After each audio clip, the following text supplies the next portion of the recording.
29 ধারা পর্যন্ত পড়ছিলাম। হ্যাঁ, আজকে আমরা ইনশাল্লাহ পুলিশ আইনের এই যে 30 ক থেকে শুরু করব, 30 ধারা থেকে শুরু করব। তার আগে আমরা একটু পুলিশ আইনটা একটু রিভিশন দিব। রিভিশন কিভাবে দিব?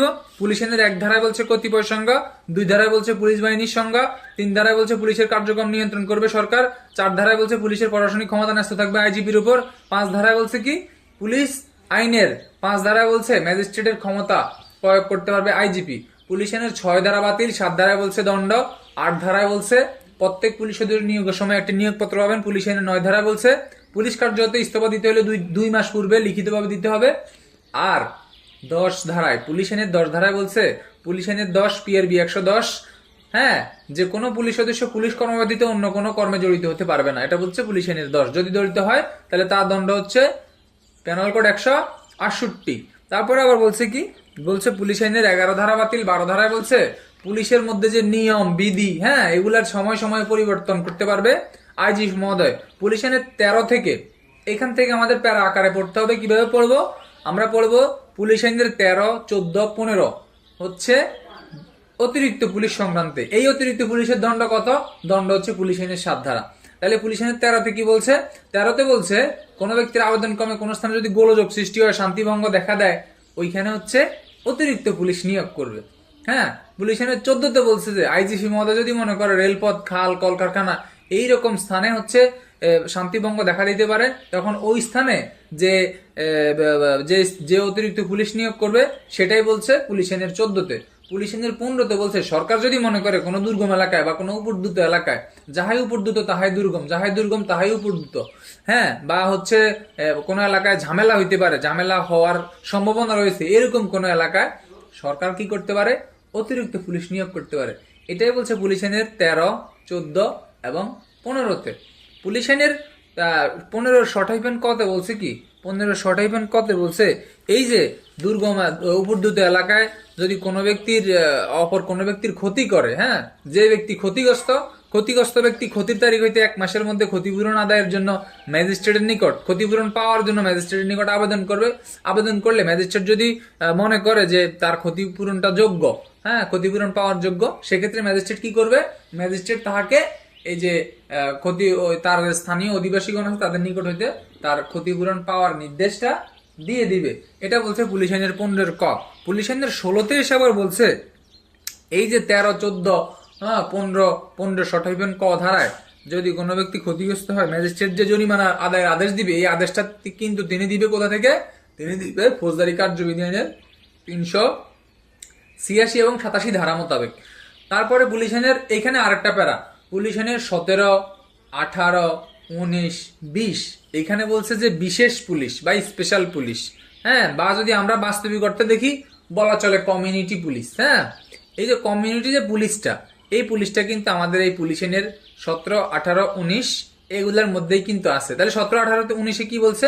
17তে বলছে বিশেষ পুলিশ নিয়োগ, 18তে বলছে বিশেষ পুলিশদের নিয়োগ করলাম, এটার কর্তব্য, কার কি কর্তব্য, এটা বলছে 18তে। 19-এ আবার কি বলছে? 19-এ বলছে এই যে বিশেষ পুলিশ যদি তার কর্তব্যে অবহেলা করে, সে যদি দায়িত্ব সঠিকভাবে পালন না করে, তার দণ্ড। আর 20-এ বলছে বিশেষ পুলিশকে যেই কর্তব্য দেওয়া হয়েছে সে এই কর্তব্যের অতিরিক্ত ক্ষমতা প্রদর্শন করতে পারবে না, ক্ষমতা প্রয়োগ করতে পারবে না, এটাই বলছে 20-এ। পুলিশ আইনের 21-এ আবার বলছে পুলিশ আইনের 21টা বাতিল, বলার কিছু নাই। পুলিশ আইনের 22-এ বলছে 22, 24, 22-এ বলছে প্রত্যেক পুলিশ সদস্য 24 ঘন্টার জন্য কর্মে নিয়োজিত থাকবে এবং যে কোনো পুলিশ সদস্যকে যে কোনো সময়ে জেলার যে কোনো স্থানে তাকে বদলি করা যাবে। এটা বলছে পুলিশ আইনের 22-এ। পুলিশ আইনের 23-এ এসে কি বলছে? 23-এ বলছে পুলিশের দায়িত্ব ও কর্তব্য। পুলিশ আইনের 23-এ কয়টা পয়েন্ট ভাই? পুলিশ আইনের 23-এ 8টা পয়েন্ট।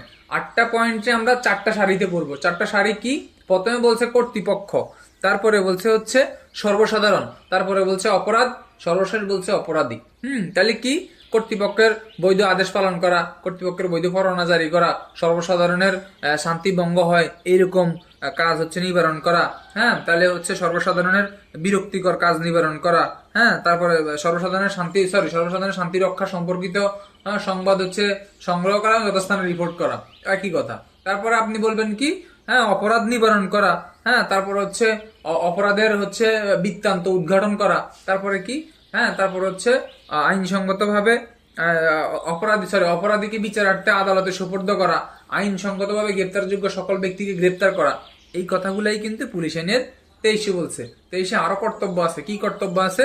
যদি কোনো জুয়ার আড্ডা থাকে, জুয়ার আড্ডা, শরাবখানা, হ্যাঁ, অথবা খারাপ মহিলার অনুপ্রবেশ হচ্ছে, হ্যাঁ, এইসব স্থানে পুলিশ যদি মনে করে, কোন পুলিশ মনে করবে? যে কোনো পুলিশ অফিসার মনে করে। সেটা আমার বন্ধু মেহেদির মতো হতে পারে, অসুবিধা নেই। অর্থাৎ কনস্টেবল থেকে সাব ইন্সপেক্টর পর্যন্ত যে কোনো পুলিশ কর্মচারী যদি মনে করে, ওই স্থানে অবাধে প্রবেশ করে অভিযান পরিচালনা করতে পারবে। এটা বলছে পুলিশ আইনের 23। পুলিশ আইনের 24 বলছে যে কোনো পুলিশ কর্মচারী এই যে এই কার্যক্রম গুলা করবে, হ্যাঁ, করতে পুলিশের তল্লাশি পরোয়ানার প্রয়োজন হবে বা গ্রেপ্তারি পরোয়ানার প্রয়োজন হবে, সমনের প্রয়োজন হবে। এইটা কিন্তু বিজ্ঞ আদালতের কাছে সে ম্যাজিস্ট্রেটের কাছে সে কি করবে? আবেদন করবে। পুলিশ আইনের 24 যা বলছে পিআরবি 213-তে। পুলিশ আইনের 25 আবার এসে বলছে আরেকটা পার্ট। পুলিশ আইনের 25 বলছে কি? 25 বলছে যে পুলিশ আইনের 25, 26, 27 বলছে বেওয়ারিশ সম্পত্তি সম্পর্কে। এই বেওয়ারিশ সম্পত্তি সম্পর্কে ফৌজদারি কার্যবিধি আইনের বলছে 525, 26, 27, 523, 24, 25। পুলিশ আইনের হচ্ছে 25, 26, 27। এবং যদি আমরা পিআরবি দেই 379 দিতে পারবো, পিআরবি আরো দিতে পারবো 251। হ্যাঁ, ইয়া ছাড়া আমরা জিডি নোট দিয়ে ঊর্ধ্বতন কর্তৃপক্ষকে জানাবো যদি এই ধরনের অপরাধ সংঘটিত হয়। যদি উদ্দীপক আসে, আমরা এই ধারাগুলোর মধ্যে লিখলে ইনশাল্লাহ আমরা 5-4 বা 4.5 পাওয়ার আমাদের অগ্রাধিকার আছে। আচ্ছা, তাহলে 25 কি বলছে? 25 বলছে বেওয়ারিশ সম্পত্তি পেলে পুলিশ সেটা জব্দ তালিকা মূলে, হ্যাঁ, জব্দ তালিকা মূলে পুলিশ সেটি হেফাজতে নেবে এবং জব্দ তালিকার একটা কপি ওই যে যে যে যে ব্যক্তি যে ব্যক্তির কাছ থেকে মালামাল পাইছে তার যে পক্ষ থাকবে, হ্যাঁ, বা যেখান থেকে হচ্ছে মালামালগুলা উদ্ধার হয়েছে বেওয়ারিশ সম্পত্তি, ওইখানে সাক্ষীদের সাক্ষ্য নিয়ে জব্দ তালিকা মূলে মালামালগুলা হচ্ছে বিজ্ঞ আদালতে প্রেরণ করবে। এটাই বলছে পুলিশ আইনের কততে? পুলিশ আইনের 25। পুলিশ আইনের 26 বলছে বিজ্ঞ আদালত মালামালগুলা পাওয়ার পর ওই বেওয়ারিশ সম্পত্তির বিবরণ সম্বলিত একটি তালিকা বিজ্ঞ আদালতের নোটিশ বোর্ডে টানিয়ে দিবে। টানিয়ে দেওয়ার পর ওই নোটিশ মূলে, হ্যাঁ, 6 মাসের মধ্যে আদালতে দাবি করবে। যার সম্পত্তি সে 6 মাসের মধ্যে আদালতে হাজির হয়ে বেওয়ারিশ সম্পত্তি পাওয়ার জন্য দাবি করবে। এটা বলছে পুলিশ আইনের 26। যদি 26 আরো বলছে যদি সে 6 মাসের মধ্যে কেউ হাজির না হয় এবং সম্পত্তি যদি ক্ষয়শীল পচনশীল প্রকৃতির হয়, তাহলে বিজ্ঞ আদালত ফৌজদারি কার্যবিধানের 525 ধারা মোতাবেক ওই সম্পত্তিটি বিক্রয়ের আদেশ দিতে পারবে। এটাই বলছে ভাই পুলিশ আইনের 26। 27 এসে বলছে 26 ধারা মোতাবেক যদি ম্যাজিস্ট্রেট বিক্রির আদেশ না দেয়, তাহলে তিনি 27 ধারায় হচ্ছে বিক্রির আদেশ দিতে পারবেন এবং বিক্রয় লব্ধ অর্থ অর্থাৎ বিক্রয় করার পর যে টাকা জমা হবে ওই টাকা তিনি সরকারি কোষাগারে জমা দিবেন। এটাই বলছে বেওয়ারিশ সম্পত্তি সম্পর্কে সকল কার্যক্রম। কালকে আমি বেওয়ারিশ সম্পত্তি একবারে উদাহরণ সহকারে আপনাদেরকে ভেঙে ভেঙে ভেঙে ভেঙে বুঝাই দিছি। পুলিশ আইনের তারপরে বলছে কত? 28। একটাই ধারা, পুলিশ আইনের 28 ধারা, যে বরখাস্তকৃত পুলিশ সদস্যের দণ্ড সম্পর্কিত যদি কোনো প্রশ্ন আসে, তাহলে কিন্তু এই পুলিশ আইনের 28 ধারা থেকে অ্যান্সার করতে হবে। তাহলে 28 ধারার দণ্ড কত? 200 টাকা 6 মাস। অনেকের মেইন পেতে 2 টাকা আছে, 2 টাকার পরিবর্তে লেখেন 200 টাকা 6 মাস। পুলিশ সর্বোচ্চ দণ্ড, যা পুলিশ আইনের সর্বোচ্চ দণ্ড। আরো বলছে পুলিশ আইনের 29 কি বলছে? সুনির্দিষ্ট কয়টি অভিযোগের ভিত্তিতে। তাহলে সুনির্দিষ্ট কয়েকটি অভিযোগ, কয়টা অভিযোগ? সুনির্দিষ্ট অভিযোগ হচ্ছে এখানে কয়টা? 60টা অভিযোগ। এই 60টা অভিযোগটা আমরা কালকে কিন্তু কোর্ট করে দিছি। এই 60টা অভিযোগ কি? 60টা অভিযোগ হচ্ছে মূলত প্রথমত বলছে 60টা অভিযোগের মধ্যে প্রথমত বলছে কর্তব্যচ্যুতি, তারপরে বলছে কর্তৃপক্ষ, তারপরে বলছে 9, তারপরে বলছে ছুটি, তারপরে বলছে 10, তারপরে বলছে ভীরুতা, তারপরে বলছে পুলিশ হেফাজতে নির্যাতন। এই যে কথাগুলা এখানে বলছে, এই কথাগুলার আমরা কিন্তু শর্ট আকারে নিয়ে আসছি। 60টা শব্দে 60টা পয়েন্ট আপনারা মুখস্থ করে নেবেন। কিভাবে মুখস্থ করে নেবেন আমি গত ক্লাসে বলে দিছি। আচ্ছা, তারপরে কিভাবে মুখস্থ করে নেবেন এটা জানার জন্য গত ক্লাসের অডিও শুনবেন টেলিগ্রাম গ্রুপে। আচ্ছা, তারপরে আরো কি বলছে? আরো পুলিশ আইনের এই 30 ধারায় বলছে, এই 30 ধারা থেকে আমরা আজকে শুরু করব। যে ওই যে মিছিল হয়, হ্যাঁ, মিছিল হইলে, তারপরে জনসমাবেশ হইলে, শোভাযাত্রা হইলে, হ্যাঁ, পুলিশের করণীয়টা কি এবং সেটা পুলিশ কিভাবে নিয়ন্ত্রণ করবে, এই কথাগুলাই কিন্তু পুলিশ আইনের 30 ক এবং 31 বলছে। আচ্ছা, এবার আমরা পুলিশ আইনের 30 বলছে মিছিল, শোভাযাত্রা, মিছিল, জনসমাবেশ, 3টা শব্দ। এই সংক্রান্ত যদি প্রশ্ন আসে আমরা এখান থেকে অ্যান্সার করব। বলছে শোভাযাত্রা, মিছিল, জনসমাবেশ সংক্রান্তে পুলিশের ক্ষমতা। পুলিশ সুপার অথবা এএসপি, জেলার পুলিশ সুপার অথবা এএসপি, হ্যাঁ, জনসাধারণের চলাচলের রাস্তায় শোভাযাত্রা, মিছিল, জনসমাবেশ নিয়ন্ত্রণ করতে পারবেন এবং কোন কোন রাস্তায় কোন কোন সময় উহা যাইতে পারবে তাহার নির্দেশ দিবেন। এসপি অথবা এএসপি, হ্যাঁ, জনসাধারণের চলাচলের রাস্তায় শোভাযাত্রা, মিছিল, জনসমাবেশ নিয়ন্ত্রণ করতে পারবেন। হ্যাঁ, কোন কোন রাস্তায় কোন কোন সময় উহা যাইতে পারবে তার নির্দেশ দিতে পারবেন। এই কথাটা বলছে কোথায়? পুলিশ আইনের 30-1। অর্থাৎ মনে করো এই আছে নাসির আছে বগুড়া জেলায়। হ্যাঁ, এখন বগুড়া জেলার মধ্যে যে কোনো একটা রাজনৈতিক দল, হ্যাঁ, বা হচ্ছে যে কোনো একটা সংগঠন, তারা একটা মিছিল করবে। মিছিল করার পরে, হ্যাঁ, ওই যে আমাদের যে যারা দায়িত্বে পুলিশ এসপি থাকবে বা এসপি স্যার থাকবে, তিনি ওই জনসমাবেশ বা মিছিলটা বা শোভাযাত্রাটা নিয়ন্ত্রণ করবেন। হ্যাঁ, এবং তিনি বলে দিবেন কোন কোন কোন কোন রাস্তা ব্যবহার সেটা করতে পারবে, এটা তিনি বলে দিবেন। বগুড়া শহরের কি ওই যে একটা চার রাস্তার মোড় নাকি একটা জায়গা আছে, হ্যাঁ, চারি মাথা নাকি বলে ওইটারে, ওই সড়ক প্রদক্ষিণ করে আপনারা আবার শহীদ মিনারের কাছে এসে আপনারা থামবেন। এরকম যে কোন রাস্তাটার প্রদক্ষিণ করে মিছিলটা যাবে, এটা কিন্তু বলছে পুলিশ আইনের 30-1। অর্থাৎ যদি কোনো মিছিল হয়, মিছিলটা কোন কোন পথ ব্যবহার করবে এটা নির্ধারণ করে দিবে আমাদের এএসপি বা এসপি। হ্যাঁ, এই কথাটাই কিন্তু বলছে। যদি এডিশনাল এসপি হয় তাও পারবে, অসুবিধা নেই। আচ্ছা, তারপরে কি বলছে যদি কোনো মিছিল বা জনসমাবেশ শান্তি ভঙ্গের আশঙ্কা দেখা দেয় তবে জেলা ম্যাজিস্ট্রেট উহার উদ্যোক্তাগণ বা যোগদানকারীগণকে লাইসেন্স নিতে বাধ্য করিতে পারবেন। অর্থাৎ তোমার কাছে যদি মনে হয় যে এসপি বা এসপির কাছে যদি মনে হয়, হ্যাঁ, যে ওই যে মিছিলটা হচ্ছে সেটা কি হয়েছে, সেটা যে কোনো মুহূর্তে শান্তি ভঙ্গের আশঙ্কা দেখা দিতে পারে, তখন কি করবে? তবে জেলা ম্যাজিস্ট্রেট কে করবে? লাইসেন্সটা জেলা ম্যাজিস্ট্রেট উক্ত এই যে সমাবেশে বা মিছিলে যারা যোগদান করছে তাদেরকে কিন্তু লাইসেন্স নিতে বাধ্য করবে, জেলা ম্যাজিস্ট্রেট করবে, নট এসপি।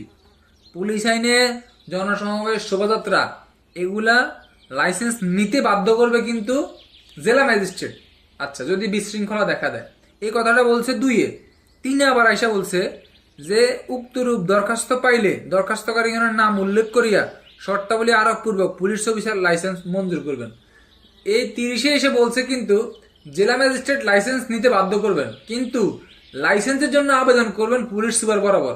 কেউ যদি মিছিল করে, হ্যাঁ, কেউ যদি মিছিল বা জনসমাবেশ করে, তাহলে দেখবেন যারা পুলিশের ডিএসবিতে থাকেন জেলাতে, তাহলে দেখবেন এই যে পুলিশের কাছে আইসা ডিএসবিতে এসে তারা এই যে করে আবেদন করে, তখন ডিএসবি আবেদনটা এসপি বরাবর পাঠায়, এসপি স্যার ওটা সিন করে যখন অনুমতি দেয় তখনই কেবল তারা মিছিলটা করতে পারে। আচ্ছা, তারপরে কি বলছে এখানে? বলছে দরখাস্তকারীর নাম উল্লেখ করিয়া, ওই দরখাস্তের মধ্যে কি দিবে? মনে করেন আমরা অমুক সংগঠন, স্বেচ্ছাসেবী সংগঠন, হ্যাঁ, মনে করেন স্বেচ্ছাসেবী সংগঠনের নাম কি? প্রভাত আলো। আমরা প্রভাত আলো থেকে একটা মিছিল করব, মিছিলটা শহরের, হ্যাঁ, চারি মাথা মোড় হয়ে ঘুরে আমরা আবার শহীদ মিনারে এসে থামবো। এই যে কথাগুলো তারা বলছে, এবং তারা প্রভাত আলোর কোন, হ্যাঁ, মনে করেন আমি অমুক তমুক, হ্যাঁ, কত ধরনের পদ থাকে না, এই যে পদের যে লোকগুলো আছে, কার কি পদ, এই পদ অনুসারে ওইগুলা এখানে উল্লেখ করে দিবে। তারপরে বলছে, হ্যাঁ, পুলিশ সুপার লাইসেন্স মঞ্জুর করতে পারবেন। অর্থাৎ লাইসেন্স আবেদন করার পর পুলিশ সুপার সেটি মঞ্জুর করবেন। আচ্ছা, তারপরে আরো বলছে অবশ্য এইরূপ লাইসেন্সের জন্য কোনো পয়সা বা ফি আদায় করা যাবে না। কি করা যাবে না? অর্থাৎ পুলিশ সুপারের নিকট যে আবেদনটা করছে লাইসেন্সের জন্য, আবেদন পুলিশ সুপারের কাছে করার পর ওই পুলিশ সুপার যে লাইসেন্সটা দিবে, দেওয়ার পরে এই লাইসেন্সের বিপরীতে কোনো টাকা নেওয়া যাবে না। এই কথাটাই বলছে কিন্তু 3-এ। আবার 4-এ এসে বলছে এই যে লাইসেন্সটা পুলিশ সুপার দিছে, হ্যাঁ, ওই লাইসেন্সের মধ্যে তিনি উল্লেখ করে দিবেন যে আপনারা যে শহরের 4 রাস্তার মোড়ে যাবেন ওইখানে কিন্তু আপনারা গান বাজনা করতে পারবেন, তবে আপনারা শহীদ মিনারে এসে গান বাজনা করতে পারবেন না। এই কথাটা কিন্তু বলে দিছে পুলিশ আইনের 30-4-এ। অর্থাৎ কোন সময় কত দূর জোরে গান বাজাইতে পারবেন, বা রাত 11টা পর্যন্ত আপনারা যদি শহীদ মিনারের পাশে বা সড়কে যদি আপনারা শোভাযাত্রা করেন, রাত 11টার পরে আপনারা গান বাজনা বা মাইক চালাইতে পারবেন না। এই কথাটাই কিন্তু বলে দিছে কোথায়? এই পুলিশ আইনের 30-4-এ। অর্থাৎ তাহলে 30-4-এর মুদ্রা কথাটা আমরা নেই। 30-4-এর মুদ্রা কথাটা হচ্ছে এটাই। 30-এর পুরো 30 ধারাটা 30-এ বলছে যে শহরের কোন স্থানে যদি মিছিল, জনসমাবেশ, শোভাযাত্রা হয়, সেটা কোন দিকে যাবে, কোন রাস্তায় গমন করবে, এগুলা নিয়ন্ত্রণ করবে পুলিশ সুপার। পুলিশ সুপার থেকে এএসপি পদমর্যাদার অফিসার এটা নিচে ডাক দেন। শোভাযাত্রা, মিছিল, জনসমাবেশ, হ্যাঁ, এগুলার নিয়ন্ত্রণ কোন রাস্তায় কখন যাবে এটা নিয়ন্ত্রণ করবে কে? পুলিশ সুপার থেকে এএসপি পদমর্যাদার অফিসার। এটা প্রথমেই দাগ দেন 30-1-এ। 30-2-এ বলছে এই যে শোভাযাত্রা যদি আপনার কাছে মনে হয় শোভাযাত্রা থেকে শান্তিভঙ্গ হইতে পারে, মিছিলটা যে হচ্ছে এই মিছিলটা থেকে শান্তিভঙ্গের আশঙ্কা দেখা দিতে পারে, হ্যাঁ, তখন কি করবেন আপনারা? তখন ওই যে জেলা ম্যাজিস্ট্রেট বলবে এদেরকে লাইসেন্স অনুসারে এদেরকে মিছিল করতে দাও, অর্থাৎ এদেরকে লাইসেন্স নিতে বাধ্য করাবে। কে করাবে? জেলা ম্যাজিস্ট্রেট করাবে। এটা নিচে দাগ দেন। পুলিশ আইন অনুসারে জনসমাবেশে বা মিছিলে বা শোভাযাত্রায় বিশৃঙ্খলা দেখা দিলে লাইসেন্স নিতে বাধ্য করাবেন কে? জেলা ম্যাজিস্ট্রেট। আচ্ছা, এটা এমসিকিউ। তারপরে পুলিশ আইন 30-3-এ বলছে এই যে জেলা ম্যাজিস্ট্রেট লাইসেন্স দিতে বাধ্য করাবে, তখন কিন্তু ওই ব্যক্তিগণ চলে যাবে পুলিশ সুপারের কাছে আবেদন দিবে, বলবে যে আমরা এই ঘটনা আমরা এখানে একটা মিছিল করতে চাই। তখন ওই পুলিশ সুপার তাদের আবেদন ক্রমে সন্তুষ্টি প্রকাশ করলে তাদেরকে লাইসেন্সের অনুমোদন দিবে। অনুমোদন দিলে তারা ওই লাইসেন্স মতে তারা মিছিল করবে। তবে এখানে বলা হয়েছে পুলিশ সুপার যে লাইসেন্সটা দিবে ওই লাইসেন্সের জন্য কোনো টাকা পয়সা নিবে না বা কোনো ফি নেওয়া যাবে না। এটাই বলছে পুলিশ আইনের 30-3-এ। পুলিশ আইন 30-4-এ বলছে পুলিশ সুপার যে লাইসেন্সটা দিবে ওই লাইসেন্সের মধ্যে উল্লেখ থাকবে আপনি কত জোরে মাইক চালাইতে পারবেন, কত জোরে সাউন্ড বক্স চালাইতে পারবেন। আচ্ছা, 30-কতে বলছে লাইসেন্সের শর্ত লঙ্ঘন। কি বলছে? উপরোক্ত পূর্ববর্তী ধারার অধীনে প্রদত্ত লাইসেন্সের শর্ত লঙ্ঘন করলে জেলা ম্যাজিস্ট্রেট, পুলিশ সুপার, সহকারী পুলিশ সুপার। দাগ দেন কে শর্ত লঙ্ঘন করলে কে পারবে। যে 1 নম্বরে দাগ দেন জেলা ম্যাজিস্ট্রেট, 2 নম্বরে দাগ দেন পুলিশ সুপার, 3 নম্বরে দাগ দেন সহকারী পুলিশ সুপার, 4 নম্বরে দাগ দেন ইন্সপেক্টর বা থানার ভারপ্রাপ্ত কর্মকর্তা। শোভাযাত্রা বন্ধ করার আদেশ দিতে পারবেন। তাহলে পুলিশ আইনের আসতে পারে। পুলিশ আইন অনুসারে শোভাযাত্রা বা মিছিল বন্ধ করার আদেশ দিতে পারেন কে? জেলা ম্যাজিস্ট্রেট, পুলিশ সুপার, সহকারী পুলিশ সুপার এবং থানার ভারপ্রাপ্ত কর্মকর্তা বা ইন্সপেক্টর। লাস্টে দিবে ক, খ ও ঘ। উত্তর হচ্ছে ক, খ ও ঘ। বলছে যে শোভাযাত্রা বন্ধ করে দিতে পারেন এবং উহাতে যোগদানকারী সকলকে ছত্রভঙ্গ হওয়ার আদেশ দিবেন। এখন আসেন, যখনই একটি বৈধ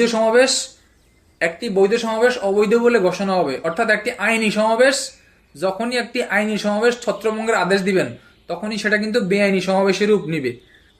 যখনই একটি বৈধ সমাবেশ অবৈধ বলে ঘোষণা হবে, যখনই একটি আইনি সমাবেশ বেআইনি সমাবেশের রূপ নিবে, তখনই সেটি বেআইনি সমাবেশ বলে গণ্য হবে।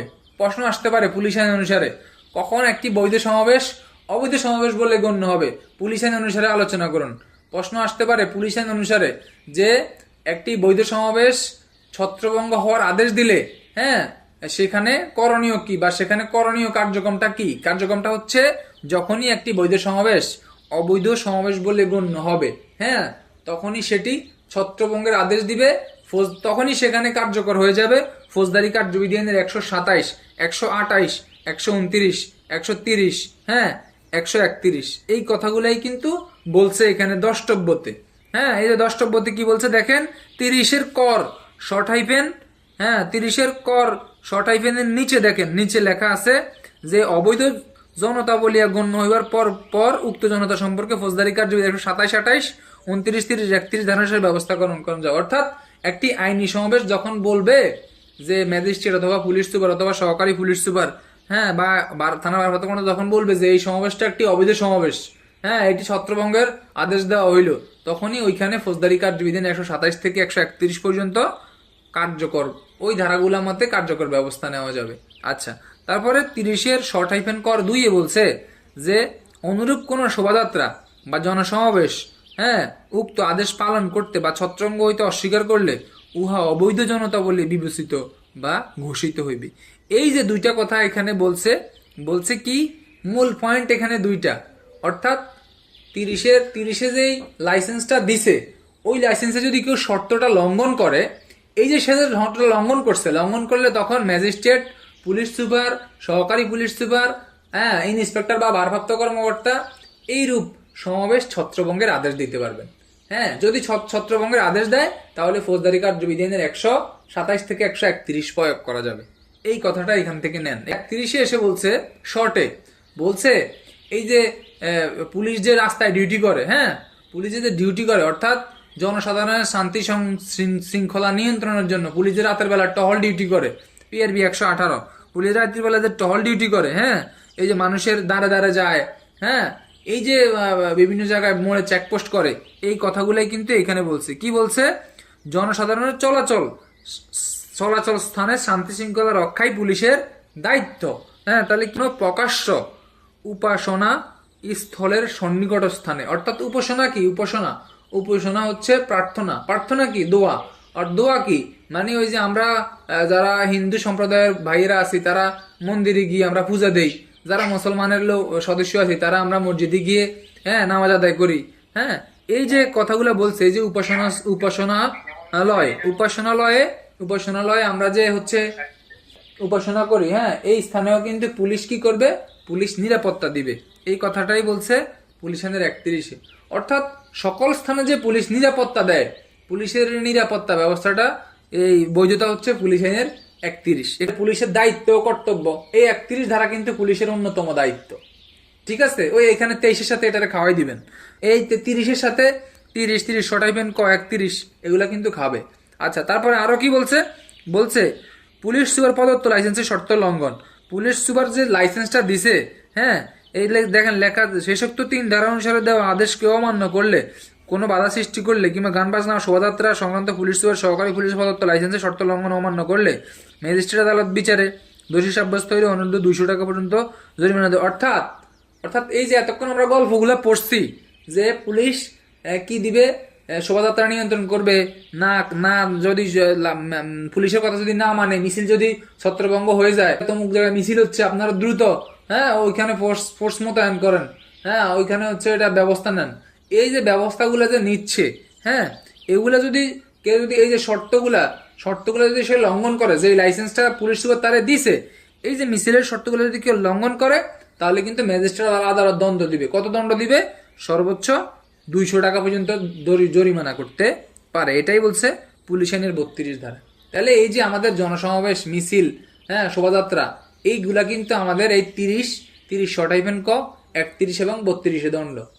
জেনের 33 ধারা, যেটা আমরা ইতিপূর্বে পড়ছি। কি পড়ছি?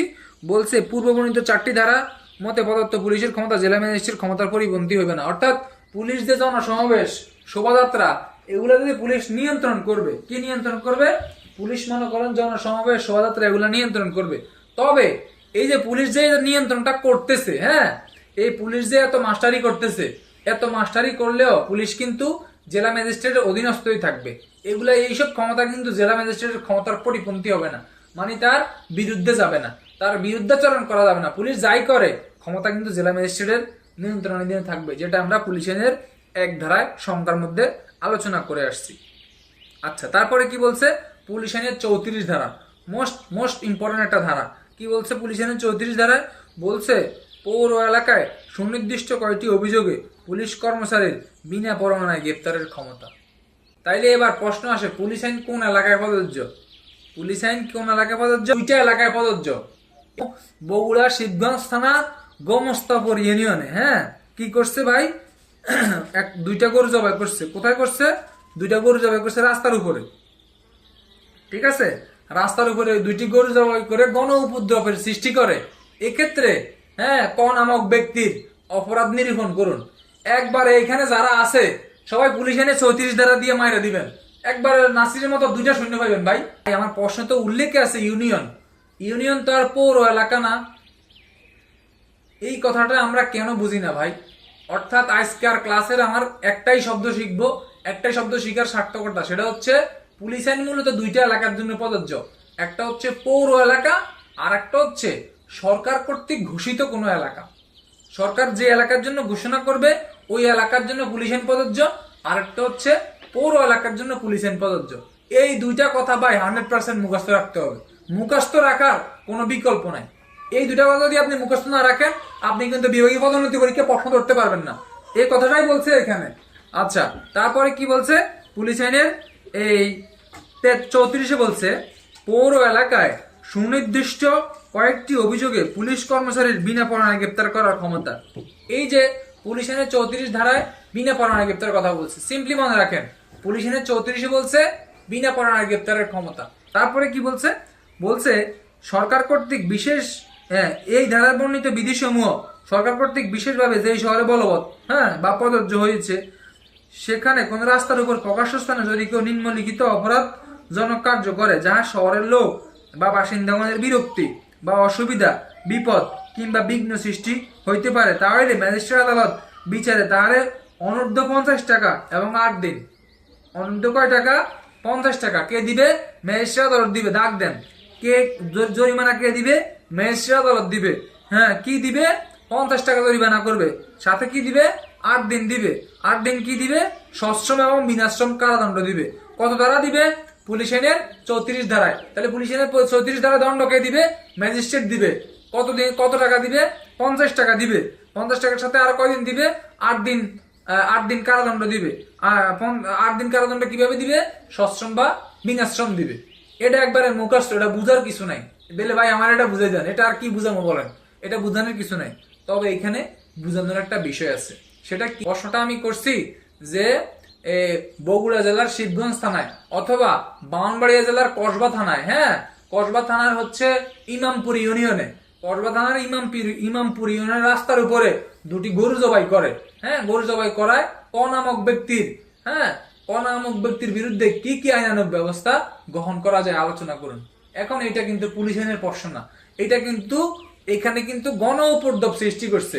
আর গণ উপদ্রবের শাস্তি কিন্তু দণ্ডবিধির 290। তো আপনারা কিন্তু 290 দিয়ে অ্যান্সার করতে হবে। তবে আপনি যেহেতু আইন বিষয়ে অভিজ্ঞ, আইন বিষয়ে 2 কলম জানছেন, হ্যাঁ, তো আপনি নোটের মধ্যে লিখে দিবেন যেহেতু এটি একটি ইউনিয়ন এলাকা, তাই এখানে পুলিশ আইন কার্যকর করা সম্ভব হয়নি বা পুলিশ আইন কার্যকরী নয়। যদি এই একই ঘটনা যদি পুলিশ আইনে 1860 সালের পুলিশ আইন অনুসারে হইতো, তাহলে তাহাকে পুলিশ আইনের 34 ধারায় বিনা পরোয়ানায় গ্রেপ্তার করে বিজ্ঞ আদালতে নন অ্যাপেয়ার প্রসিকিউশন দেওয়া যাইতো।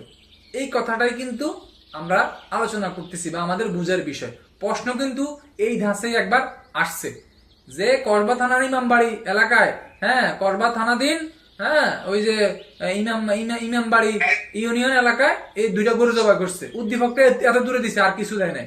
তাহলে পুলিশ আইনের 34 কি বলছে ভাই? পুলিশ আইনের 34 বলছে, পুলিশ আইনের 34 কিন্তু 8টা কথা বলছে। তাহলে পুলিশ আইনের 34 8টা কথা কি? পুলিশ আইনের 34 8টা কথা কিন্তু আমরা 8টা সংকেতে মনে রাখবো। 8টা সংকেতে কিভাবে মনে রাখবো? একবারে সহজ, একবারে কি সহজ। তো সহজ হয়তো কিভাবে মনে রাখবো ভাই? মনে রাখার নিয়ম হয়েছে, সবাই দাগ দেন অ অ, সবাই সরেও নিচে দাগ দেন অ, সরেও। প্রথমে একের মধ্যে দেখেন আছে সরেও, অনাবৃতর সরেও নিচে দাগ দেন। তারপরে দাগ দেন 2-এ নির্দয়ের নি, তারপরে আছে 3-এ জনসাধারণের জ, তারপরে দাগ দেন খোলার খো, খোকার খো, তারপর 5-এর দাগ দেন রাস্তার রা, রয়কার রা, তারপরে 6-এ বলছে মাতালের মা, ময়কার মা, তারপরে 7-এ বলছে রাস্তার আবার রা, রয়কার রা, তারপরে আবার বলছে 8-এ পুকুরের পু। তাহলে টোটাল টোটাল ইয়াটা অ্যাব্রিভিয়েশনটা, সংক্ষেপণটা কি দাঁড়াইছে? টোটাল সংক্ষেপণটা দাঁড়াইছে অ নি জ, অর্থাৎ অনিজ। তারপরে বলছে কি খোরামারা পু, খো রা মা রা পু, শেষ। পুলিশের কয় ধারা শেষ? 34 ধারা শেষ। তাহলে আলোচনা করি কি বলছে। অনাবৃত জায়গায় যদি কেউ গবাদি পশু জবাই করে বা মৃত পশুর চামড়া ছড়ান কিংবা বেপরোয়াভাবে ঘোড়া ছুটান বা অন্য কোনো পশু তাড়না করেন, হ্যাঁ, তাহলে সেটা কিন্তু পুলিশ আইনের 34 ধারা মোতাবেক অপরাধ। আপনারা অবশ্যই মনে রাখতে হবে এই যে পুলিশ আইনের আমাদের এত ক্ষমতা সব কিন্তু পৌরসভা এলাকার ভিতরে, সব কিন্তু পৌরসভা এলাকার ভিতরে সংগঠিত হইতে হবে, তাহলে আপনার পুলিশ আইনের ক্ষমতাটা আপনি প্রয়োগ করতে পারবেন।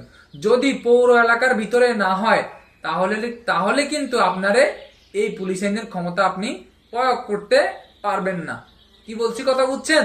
অথবা সরকার যদি কোনো নির্দিষ্ট এলাকায় পুলিশ আইন প্রয়োগের জন্য বিজ্ঞপ্তি, সরকারি গ্যাজেটে বিজ্ঞপ্তি দেয়, ওই এলাকায় কিন্তু আপনি পুলিশ আইন প্রয়োগ করতে পারবেন, নতুবা কিন্তু আপনি পুলিশ আইন প্রয়োগ করতে পারবেন না। তাই অনাবৃত জায়গায় যদি কেউ গবাদি পশু জবাই করে বা মৃত পশুর চামড়া ছড়ায়, হ্যাঁ পশুর চামড়া ছড়ানো আর কি, তারপরে অথবা বেপরোয়াভাবে ঘোড়া ছুটায়, ওই যে ঘোড়দৌড় যদি আয়োজন করে, হ্যাঁ, অথবা অন্য কোনো পশু তাড়না করে বা অন্য কোনো পশুর সে দৌড়াইতেছে, এই ধরনের কোনো কাজ করে। তারপরে বলছে 2-এ বলছে নির্দয় বা নিষ্ঠুর ভাবে কোনো জীব জানোয়ারকে, হ্যাঁ, মারধর করা।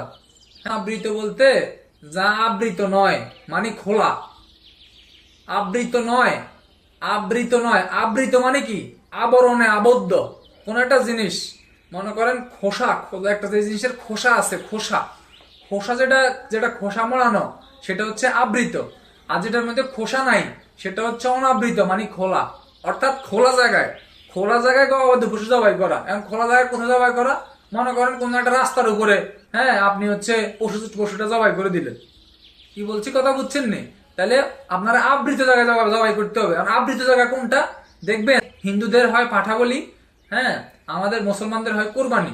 দেখবেন সিটি কর্পোরেশন থেকে বা পৌর এলাকা থেকে ঘোষণা করে দেয় মেয়র কর্তৃক বা পৌর প্রশাসন কর্তৃক যে আপনারা সবাই এই যে ঈশ্বরচন্দ্র বিদ্যাসাগর উচ্চ বিদ্যালয় মাঠে আপনাদের পশু জবাই করবেন, অথবা অমুক কলেজ মাঠে আপনাদের পশু জবাই করবেন, বা অমুক প্রাইমারি স্কুল মাঠে আপনাদের পশু জবাই করবেন। তখন কিন্তু সবাই এক মাঠে গিয়ে পশুগুলা জবাই করে। এই যে একটি নির্দিষ্ট স্থানে, হ্যাঁ, একটি আবৃত জায়গায় সবাই যে জবাই করবে, এই কথাটাই কিন্তু পুলিশ আইনের 34-এ বলছে। অর্থাৎ সবাই একটি নির্দিষ্ট স্থানে বা আবৃত জায়গায় জবাই করবে, অনাবৃত জায়গায় মানে খোলা জায়গায় যত্রতত্র পশুটা জবাই করা যাবে না। এই কথাটাই কিন্তু পুলিশ আইনের 34-এর 1-এ বলছে। 34-এর 2-এ বলছে নির্দয় বা নিষ্ঠুরভাবে জীব জানোয়ারকে আমি মারধর করা, এটা কিন্তু করা যাবে না। 3-এ আবার এসে বলছে জনসাধারণের বিপদ বা অসুবিধার সৃষ্টি করিয়া রাস্তায় অনাবশ্যক গাড়ি ঘোড়া দাঁড় করাইয়া রাখা। অর্থাৎ অনেক সময় হয় কি, এই যে ঘোড়ার গাড়ি এগুলা লইয়া রাস্তা দখল করে রাখে অনেকে, হ্যাঁ, বা হচ্ছে গাড়ি রাস্তার মধ্যে পার্কিং করিয়ে রাখে। এই যে এই জিনিসগুলো কথা বলছে, এটা কিন্তু পুলিশ আইনের 34-এর 3-এ অপরাধ। তারপরে কি বলছে 4-এ বলছে খোলা বা উন্মুক্ত জায়গায় বিক্রয়ের জন্য কোনো মালামাল ফেলিয়ে রাখা। অর্থাৎ অনেকে কি করে দেখবেন তার বাসার সামনে মেইন রোড, সিটি কর্পোরেশনের রোড বা পৌরসভার রোড, তিনি ওই পৌরসভার রাস্তার উপরে তিনি এক গাদি ট্রাক ভর্তি বালু এনে রেখে দিলেন। এই কথাটাই কিন্তু পুলিশ আইনের এই 34-এর 5-এ বলছে, 4-এ বলছে। 5-এ এসে বলছে রাস্তায় আবর্জনা জঞ্জাল। অনেকে দেখবেন যে 5 তলা বা 10 তলা, যেমন আমাদের ছোট ভাই ইসরাফিল, সে কিন্তু 14 তলা বিল্ডিং এ থাকে, ময়লাটা নিয়ে ঠিকই ডাস্টবিনে না ফালায় রাস্তার মধ্যে ফালাই দেয়। যদিও সে ভদ্র ছেলে, সে ডাস্টবিনে ফালায়, কিন্তু যারা রাস্তার মধ্যে ফালায় তাদেরকে কিন্তু এই পুলিশ আইনের 34 ধারায় বিনা পরোয়ানায় গ্রেপ্তার করে নন পেয়ার প্রসিকিউশন দেওয়া যাবে। আরো কি বলছে? আরো বলছে যে মাতাল বা বেসামাল অবস্থায় রাস্তায় ঘুরে বেড়ানো। অর্থাৎ কেউ যদি এই হালকা খাইয়ে দেয় যদি রাস্তায় ঘুরাফেরা করে, তখন কিন্তু তাকে বিনা পরোয়ানায় গ্রেপ্তার করা যাবে। আরো বলছে কি রাস্তায় মলমূত্র ত্যাগ করা। কিছুদিন আগে কোন একটা দেশের লোক, হ্যাঁ, ওই যে অস্ট্রেলিয়া কিন্তু রাস্তায় মল ত্যাগ করতেছিল, ওই ভিডিওটা কিন্তু ভাইরাল হয়ে গেছিল নেট দুনিয়ায়। এই যে এইসব কাজ যদি বাংলাদেশেও করে পৌর এলাকার মধ্যে, তাহলে কিন্তু তাকে কি করা যাবে? বিনা পরোয়ানায় গ্রেপ্তার করা যাবে। তারপরে আরো বলছে যে পুকুর, কুয়া কিংবা কোনো বিপজ্জনক জায়গা না গিরিয়া খোলা বা অরক্ষিত অবস্থায় রাখিয়ে দেওয়া। এই যে নোয়াখালী জেলায় আছে, নোয়াখালী জেলায় এসপি অফিসের পাশেই কিন্তু, হ্যাঁ, ডিসি অফিসের সামনে একটা পুকুর আছে খোলা। এই যে পুকুরটা যদি ব্যক্তি মালিকানাধীন হয়, হ্যাঁ, এই ব্যক্তি মালিকানাধীন যে ব্যক্তি, ওই ব্যক্তিরে কিন্তু বিনা পরোয়ানায় গ্রেপ্তার করা যাবে। কারণ তার পুকুরটা একবারে মেইন সড়কের পাশে, যে কোনো মুহূর্তে কিন্তু এখানে মানুষ পড়ে মানুষের কিন্তু প্রাণ নাশ অথবা যে কোনো ছোট বড় দুর্ঘটনা ঘটতে পারে। এই যে পুকুর, মেইন রাস্তার পাশে যে পুকুরগুলো থাকবে, ওগুলো কিন্তু খোলা রাখা যাবে না। আপনারা কিন্তু অবশ্যই প্রয়োজনীয় প্রোটেকশন ব্যবহার করতে হবে। এই কথাগুলাই কিন্তু পুলিশ আইনের 34-এ বলছে। এখন পুলিশ আইনের 34-এর ক, পুলিশ আইনের 34-এর কতে বলছে চিত্ত বিনোদন স্থলে অপরাধ সংক্রান্তে পুলিশ কর্মচারীর ক্ষমতা। চিত্ত বিনোদন, আমরা কিন্তু চিত্ত বিনোদন ছুটি পাই চিত্ত বিনোদন স্থলে, অর্থাৎ আপনার জনসাধারণ যেখানে বিনোদনের জন্য যায়, হ্যাঁ, এইখানে কি করছে? এইখানে অপরাধ সংক্রান্তে পুলিশ কর্মচারীর ক্ষমতা কি? যে কোন চিত্ত বিনোদন স্থলে দর্শক প্রবেশের টিকিট মূলত যেই মূল্যে বিক্রয় করা হইয়াছিল তদপেক্ষা উচ্চতর মূল্যে, হ্যাঁ, টিকিট কোনো ব্যক্তি পুনরায় বিক্রি করিবেন না, তাহা বা করার জন্য তার প্রস্তাব দিবেন না। অর্থাৎ এক জায়গায় একটা মেলা হইতেছে, জনসাধারণ ওইখানে যাচ্ছে, হ্যাঁ, ওই মেলায় প্রবেশের টিকিট মূল্য হচ্ছে 5 টাকা, কিন্তু কেউ ওই টিকিটটা বিক্রি করতেছে 50 টাকা করে। অথবা একটা সিনেমা হল, ওইখানে জনসাধারণ সিনেমা দেখতে যাচ্ছে, ওই সিনেমা টিকিট চলতেছে 50 টাকা করে, কিন্তু ওই ব্যক্তি কি করছে? জনসাধারণ থেকে ব্ল্যাক মার্কেট টিকিট নিচ্ছে 200 টাকা করে। এরকম কিন্তু হয়। যারা সিনেমা দেখে তারা কিন্তু বলতে পারে এরকম ব্ল্যাকের টিকিট বিক্রি হয়, হ্যাঁ। এখন এই যে টিকিট বিক্রি হয়, এটা হইলে পুলিশ অফিসার প্রথম কি করবে? প্রথমেই কিন্তু তারা বিনা পরোয়ানায় গ্রেপ্তার করবে না। প্রথমে তার কাছ থেকে কি নিবে? তারে হুঁশিয়ারি দিবে। তারে হুঁশিয়ারি দিয়ে বলবে যে আপনি হচ্ছে এই ধরনের কাজ করবেন না। এই কথাটাই কিন্তু বলছে কোথায়? পুলিশ আইনের 34-এর শর্ট হাইফেন কর 1 উপধারায়। আচ্ছা, তাহলে চিত্ত বিনোদন কি ব্যাখ্যা? পুলিশ আইন অনুসারে চিত্ত বিনোদনটা কি? চিত্ত বিনোদনটা হয়েছে মূলত কি প্রদর্শনী, অভিনয়, প্রমোদ, ক্রিয়া, খেলাধুলার অনুষ্ঠান যেখানে টিকিট দেখাইবার পর লোকজনকে দর্শক হিসেবে প্রবেশ করতে দেওয়া হয়, তাই চিত্ত বিনোদন স্থল বলিতে ও অনুরূপ অর্থবোধক হইলে। পুলিশ আইন থেকে এমসিকিউটা কিন্তু আসতে পারে, ইম্পর্টেন্ট। চিত্ত বিনোদন স্থল কি? অর্থাৎ যাত্রাপালা, এ বানবাড়িয়ার কসবা যাত্রাপালা ফয়সাল, এই যাত্রাপালায় প্রবেশ মূল্য 20 টাকা, রাখে দিছে 200 টাকা। এই যে ঘটনাটা ঘটালে 34-এ বলছে কি তারে হুঁশিয়ারি দিবে, 34-2 বলছে যে উপধারা 1 হুঁশিয়ারি দেওয়ার পরও সে 200 টাকাটা 20 টাকাটা 200 টাকায় বিক্রি করতেছে। সে যদি এই রূপকা যদি আবার করে তাহলে তারা কি করব? তাহলে 100 টাকা 3 মাস পর্যন্ত কারাদণ্ড। কত টাকা? 100 টাকা এবং 3 মাস পর্যন্ত তাকে কারাদণ্ডে সে দণ্ডিত হইবে। এই কথাটাই বলছে কোথায়? পুলিশ আইনের 34-এর কর 2-এ।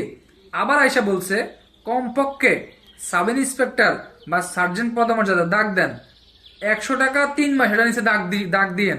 আবার এইখানে দাগ দেন যে কমপক্ষে, এই 2টা র্যাঙ্কের নিচে দাগ দেন সাব ইন্সপেক্টর বা সার্জেন্ট, এই 2টা র্যাঙ্কের নিচে দাগ দেন। পদমর্যাদার কোনো পুলিশ কর্মকর্তা উপধারার 1 অধীন কোনো অপরাধ সংগঠন করে যে কোনো ব্যক্তিকে বিনা পরোয়ানায়, যদি প্রশ্ন আসে 36-এর এক মোতাবেক, হ্যাঁ, চিত্ত বিনোদন স্থল যদি এরকম একটা উদ্দীপক আসলো, বগুড়া পৌর এলাকায় হচ্ছে করতে যায়, যাত্রাপালা দেখতে যায়, গেলে ক নামক ব্যক্তি তার কাছ থেকে, হ্যাঁ, মেলা যাত্রাপালায় টিকিটের প্রকৃত মূল্য ছিল 10 টাকা, কিন্তু ক নামক ব্যক্তি অতিরিক্ত 190 টাকা আদায় করে টোটাল 200 টাকা আদায় করে। এক্ষেত্রে ক নামক ব্যক্তির অপরাধ নিরূপণ করুন, বা পুলিশ আইনের 34 ধারা অনুসারে ক নামক ব্যক্তির অপরাধ নিরূপণ করুন। যদি এইরকম প্রশ্ন এসেই যায়, আপনারা কিন্তু এই পুলিশ আইনের 34 ধারা মোতাবেক আপনারা অ্যান্সার করতে হবে। কিভাবে অ্যান্সার করবেন? প্রথমে লিখবেন আপনি যে ওই ব্যক্তিকে পুলিশ হুঁশিয়ারি দিবে যে আপনি এই কাজ দ্বিতীয়বার করবেন না। 34-এর 1, 34-এর 2 বলছে সে যদি দ্বিতীয়বার এই কাজ করে তাহলে কিন্তু সে কি হবে? 3 মাস পর্যন্ত কারাদণ্ড বা 100 টাকা পর্যন্ত তারে জরিমানা দণ্ড বা উভয় দণ্ডে সে দণ্ডনীয় হইবেন। তবে এই যে ছাড়াও তাকে বিনা পরোয়ানায় গ্রেপ্তার করা যাবে। সাব ইন্সপেক্টর বা সার্জেন্ট পদমর্যাদার অফিসার তাকে কি করবে? বিনা পরোয়ানায় গ্রেপ্তার করবে। যদি ওই স্থানে যদি কনস্টেবল থাকে, অনেক সময় আমাদের কনস্টেবল ডিউটি থাকে, তাহলে সে বিনা পরোয়ানায় গ্রেপ্তার করতে পারবে না। ওই যে ফৌজদারি কার্যবিধির 150 ধারার মধ্যে অবশ্যই ঊর্ধ্বতন কর্তৃপক্ষকে জানাবে, তখন তার ঊর্ধ্বতন যে এসআই আছে তিনি এসআইতে জানাবে, এসআই এসে গ্রেপ্তার কার্যক্রমটা পরিচালনা করবে। এটাই বলছে কত?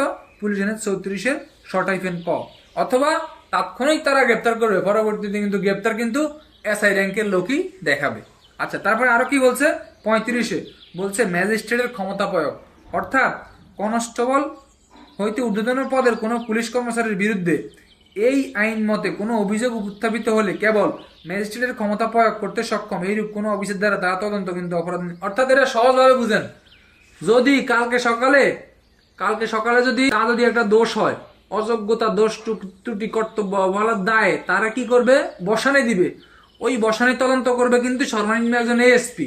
আপনি দেখবেন আমাদের বিভাগীয় মামলা তদন্তগুলো কিন্তু ইন্সপেক্টর র্যাঙ্কের কোনো লোক করে না, কিন্তু ইন্সপেক্টর র্যাঙ্কের লোক তারা কিন্তু কোর্টের মামলা তদন্ত করে, অনেক ভার্নারেবল মামলা তারা কিন্তু তদন্ত করে। কিন্তু আমাদের ডিপার্টমেন্টাল মামলা তদন্ত করে না। ডিপার্টমেন্টাল মামলা তদন্ত করে কে? এএসপি থেকে আপওয়ার্ড অফিসার। এএসপি করে, এডিসি করে, হ্যাঁ, ডিসি করে, মানে এডিশনাল এসপি করে, বা এসপি করে, বা সিনিয়র এসপি করে। কনস্টেবল থেকে সাব ইন্সপেক্টর পর্যন্ত যে ঘটনাগুলা ঘটে, হ্যাঁ, এরা অপরাধে অভিযুক্ত হইলে এদের কিন্তু তদন্তগুলা করবে কে? একজন এএসপি। মানে বলছে ম্যাজিস্ট্রেটের ক্ষমতা যে প্রয়োগ করতে পারে। তাহলে পুলিশের সর্বনিম্ন কোন পদমর্যাদার অফিসার ম্যাজিস্ট্রেটের ক্ষমতা প্রয়োগ করতে পারে আমরা কিন্তু মুখস্থ করাইছি। ASP to upward, ASP to IGP পর্যন্ত সকল অফিসার কিন্তু ম্যাজিস্ট্রেটের ক্ষমতা প্রয়োগ করতে পারে। অর্থাৎ ম্যাজিস্ট্রেটের ক্ষমতা প্রয়োগ করতে পারে এরূপ যে কোনো অফিসারই কিন্তু বিভাগীয় মামলা তদন্তের ক্ষমতাপ্রাপ্ত। পুলিশ আইনের 36-এ বলছে কি? রেগুলেশনের বিধানানুসারে অপরাধের বিচার বা শাস্তি প্রদানে বাধা ঘটবে না। তবে এই আইনের শেষ কথায় বলছে যে একই অপরাধের জন্য অপরাধীকে 2বার বিচার করা বা 2বার শাস্তি দেওয়া চলবে না।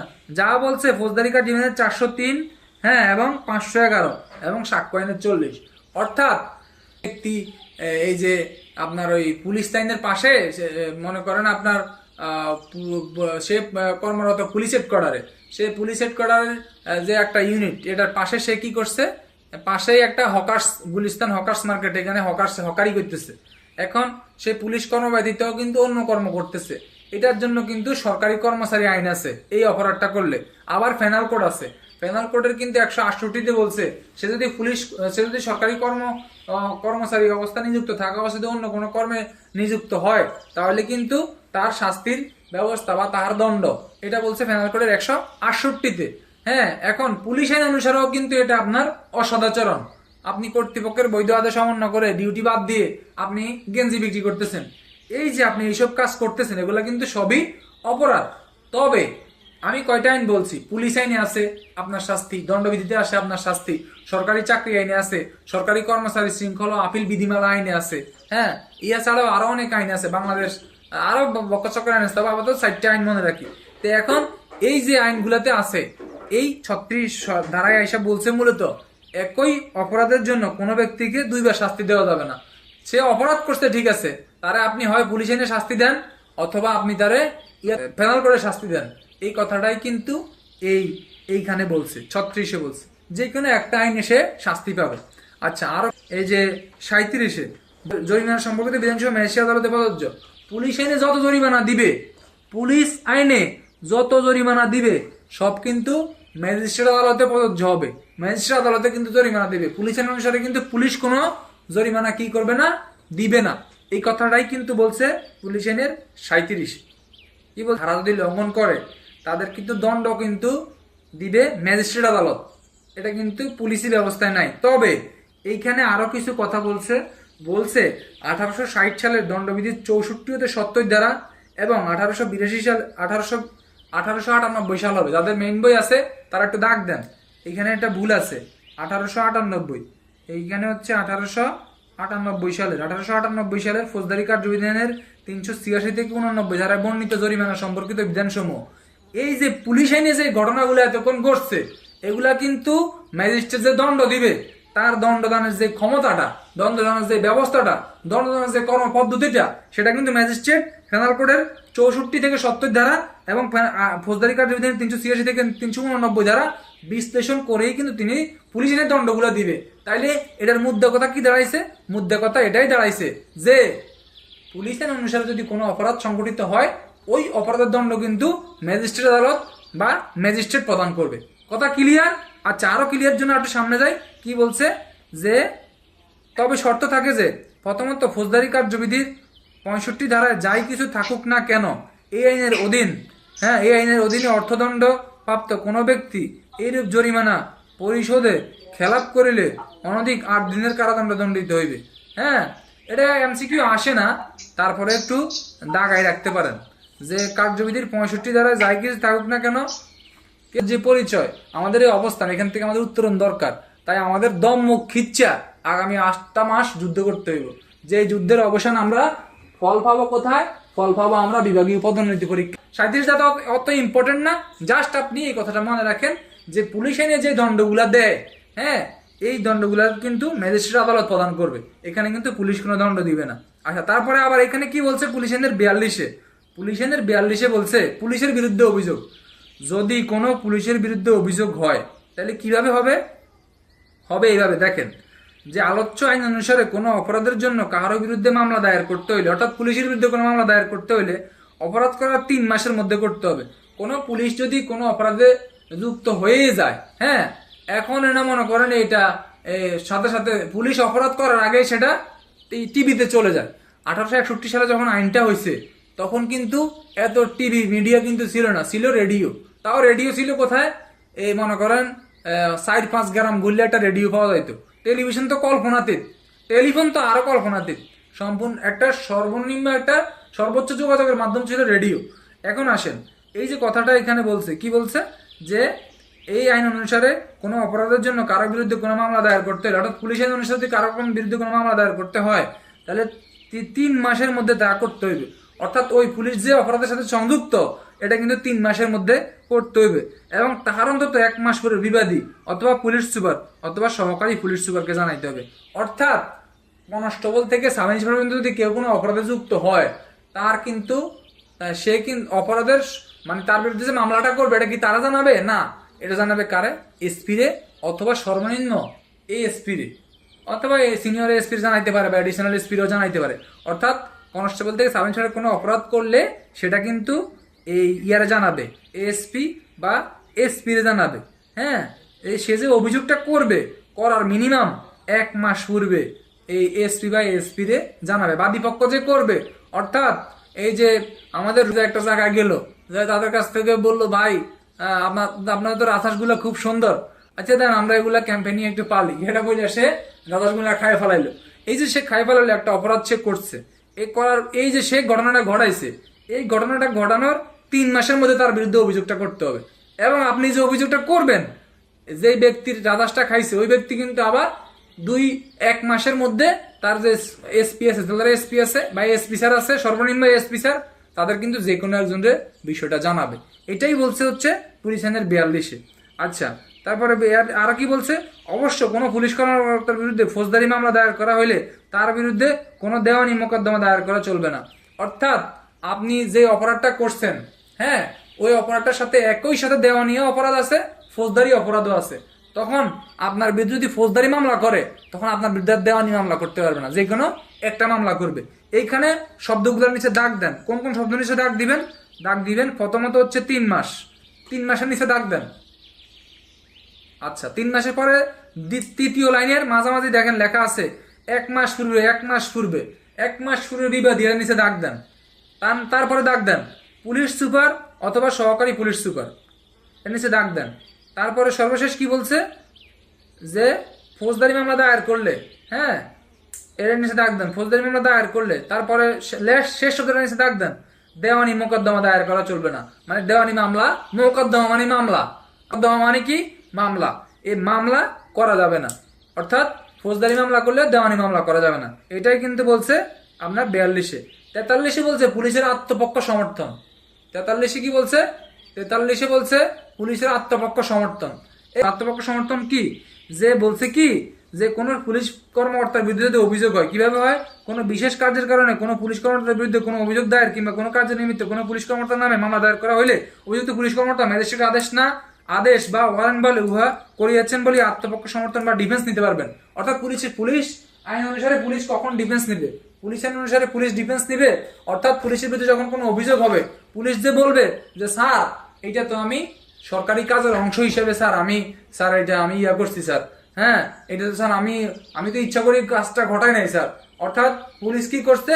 পুলিশ মনে করেন এক জায়গায় টহল ডিউটিতে গেছে, টহল ডিউটিতে যাওয়ার পরে হয়েছে কি, মনে করেন ওই যে ট্রিপল লাইনের সংবাদে গেছে, ট্রিপল লাইনের সংবাদে যাওয়ার পরে পুলিশের যে একটা সিন জিত করে যাচ্ছে, হ্যাঁ, সিন জিত করে যাওয়ার পরে পুলিশ দেখতেছে যে বলছে ভাই আপনারা দ্রুত আসেন, কিন্তু ততক্ষণে পুলিশ আসতে আসতে ওই জায়গার মধ্যে ডাকাতি হইয়া সব শেষ। পুলিশও ঘটনাস্থলে পৌঁছাইতে পারলো না, পৌঁছাইতে ডাকাতি হয়ে শেষ। পুলিশ গেল ঘটনার পরে। এখন যার বাড়িতে ডাকাতি হয়েছে এ তো বলতেছে যে না আমার ক্ষতিপূরণটা পুলিশ দিতে হইব। এখন এই যে পুলিশের বিরুদ্ধে সে মামলা করে দিল যে হয় ডাকাতির সাথে পুলিশ জড়িত, আর নাইলে এই পুলিশ কেন আমার বাড়িতে দ্রুত আসছো না, হ্যাঁ, আমিও তার উক্ত ক্ষতিপূরণ চাই। এই যে পুলিশের বিরুদ্ধে যে মামলাটা করছে, তখন পুলিশ এই ম্যাজিস্ট্রেট আদালতে গিয়ে বুঝাবে, হ্যাঁ, বা তার কর্তৃপক্ষরে বুঝাবে যে না ম্যাজিস্ট্রেটে বুঝাবে আর কি, যে স্যার আমি তো সর্বোচ্চ চেষ্টা করছি স্যার, তবে এটা আমি সরকারি দায়িত্ব পালনের অংশ স্যার, আমার কোনো গাফিলতি ছিল না। সেদের ডিফেন্স নিবে, সেদের আত্মপক্ষ সমর্থন করবে। এটাই কিন্তু পুলিশ আইনের 43-এ বলছে। কথা ক্লিয়ার? 43 থেকে এখন পর্যন্ত কোনো রিটেনে প্রশ্ন আসে না, জাস্ট পুলিশের আত্মপক্ষ সমর্থনের আলোচনা করেছে পুলিশ আইনের 43-এ। পুলিশ আইনের 44 PRB 377, কার্যবিধির 154, 155, সাক্ষ্য আইনের 9, 35, 74 একই কথা কি? কথা একটাই, জিডি বা জেনারেল ডায়েরি বা সরকারি রেজিস্টার। আচ্ছা, তা কি বলছে এখানে? General diary.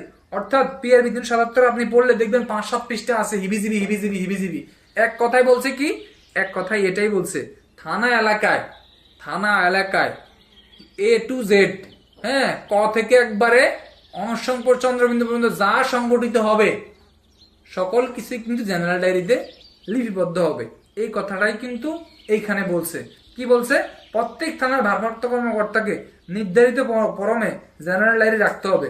এই ডায়েরিতে যাহাদের নামের, হ্যাঁ, যাহাদের নাম লিস্ট থাকবে, হ্যাঁ, আগে তাদের নাম, ঠিকানা, নালিশের বিবরণ। এই যে একটা MCQ আসছে কিন্তু 2023-এ আসছে, নালিশের বিবরণ উল্লেখ থাকবে কোথায়? নালিশের বিবরণ উল্লেখ থাকবে কোথায়? হ্যাঁ, রিজার্ভ অফিসের রেজিস্টার, জেনারেল রেজিস্টার, হ্যাঁ, তারপর হচ্ছে জেনারেল ডায়েরি। অ্যান্সার হচ্ছে জেনারেল ডায়েরি।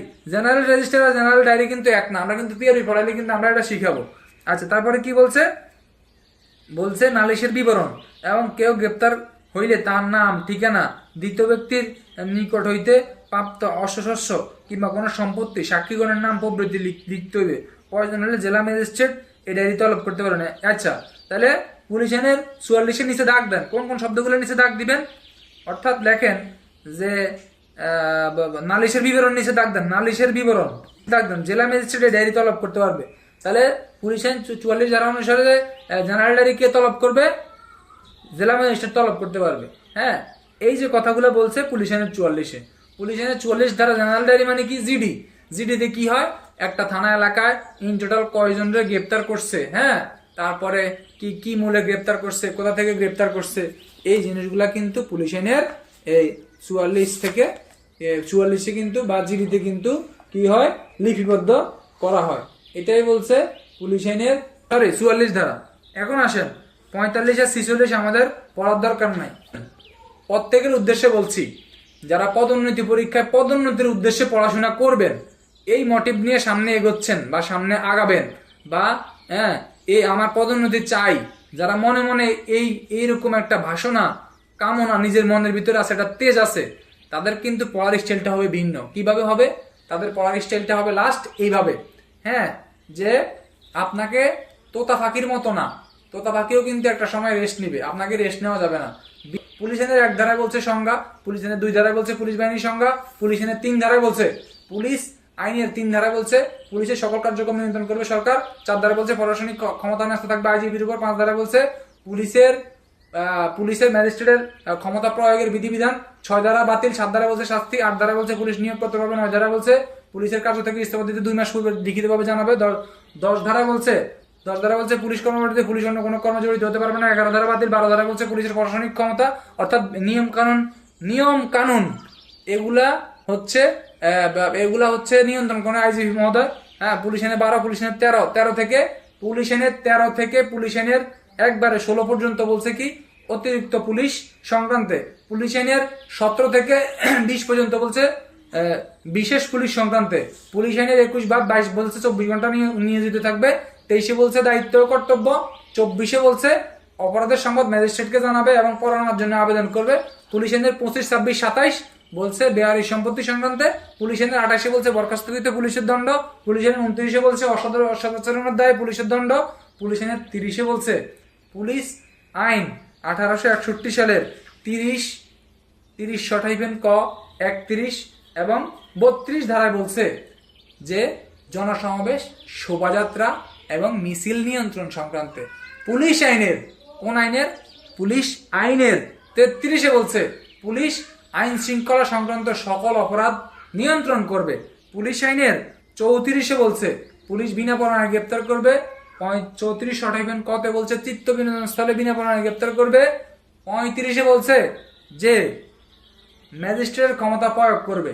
ম্যাজিস্ট্রেটের ক্ষমতা কোন অফিসারে প্রয়োগ করবে এটা বলছে 35। 36 বলছে একই অপরাধে 2 বার বিচার করা যাবে না। হ্যাঁ, 37 বলছে জরিমানা সংক্রান্ত সকল বিধান ম্যাজিস্ট্রেট আদালতে প্রযোজ্য হবে। 42 বলছে পুলিশের বিরুদ্ধে যে অভিযোগ করবে, পুলিশের বিরুদ্ধে মামলা দায়ের করার পদ্ধতি। হ্যাঁ, এটা বলছে 42। 43 বলছে কি? পুলিশের আত্মপক্ষ সমর্থন।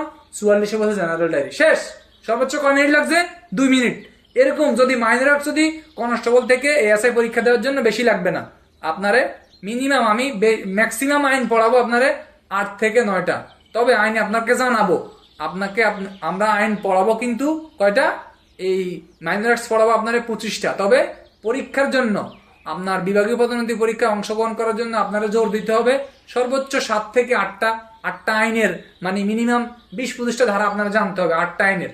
আর বাকি যে আইনগুলো আছে ওগুলো আপনার 1টা, 2টা, 3টা, ওগুলো আপনার মানে একদিনে আপনি 10টা আইন পড়াইতে পারবো আমি আপনারে। কি বলছি কথা বুঝছেন না? ইনশাল্লাহ আমাদের সাথে লেগে থাকেন, আমরা কিন্তু আপনাদেরকে সহজ করে দিব। যে অফিসে আছেন সার্ভিস শাখায়, এই সার্ভিস শাখা থেকে একটা সার্ভিস বই হারানো গেছে, দায়িত্বে ছিলেন কিন্তু আপনি। এখন যার সার্ভিস বই হারানো গেছে সে কিন্তু একইভাবে এই ফৌজদারি আদালতে মামলা করতে পারে, অথবা সে আপনার বিরুদ্ধে কিন্তু পুলিশি আইনও মামলা করতে পারে, তখন আপনার বিরুদ্ধে অভিযোগ করতে পারে। অর্থাৎ কোনো পুলিশ সদস্যের বিরুদ্ধে যখন ফৌজদারি আদালতে কোনো অভিযোগ হবে, তখন সে তার কর্তৃপক্ষের মাধ্যমে ম্যাজিস্ট্রেটের কাছে গিয়ে বলবে যে স্যার, এটা তো আমার সরকারি কাজের অংশ ছিল, হ্যাঁ এটা আমার সরকারি কাজের অংশ ছিল স্যার, এই কাজটা আমি ইচ্ছাকৃত করি নাই, অর্থাৎ স্যার এটা আমার কাজের অংশের ভুল হিসেবে গণ্য হয়েছে স্যার। হ্যাঁ, তখন এই যে জিনিসটা যে ঘটছে, এটার জন্য সে আত্মপক্ষ সমর্থন নেবে। সে বলবে স্যার আমি তো এটা সরকারি কাজের অংশ হিসেবেই স্যার করছি স্যার, তবে এটা স্যার আমি ইচ্ছাকৃতভাবে এই ঘটনাটা আমি ঘটাই নাই। অর্থাৎ আরো সিম্পলি বলতে গেলে এটা ঝামেলা চলে আসবে। মনে করেন একটা ঘটনা ঘটে গেছে না কিছুদিন আগে দেশে, হ্যাঁ ওই ঘটনা কিন্তু পুলিশ কি ইচ্ছাকৃত ঘটাইছে? ঘটায় নাই, কিন্তু এটা এই ঘটনার জন্য পুলিশ কিন্তু আত্মপক্ষ সমর্থন নিতে পারবে। যদিও এটা একটা সামগ্রিকভাবে একটা অন্যদিকে জিনিসটা মোড় নিছে, যদি ওই ঘটনাটা যদি মোড় না নিতে, যদি স্বাভাবিক ওয়েতে থাকতো, তাহলে কিন্তু পুলিশ এই যে আত্মপক্ষ সমর্থন নিয়ে আসে ডিফেন্স করতে পারতো।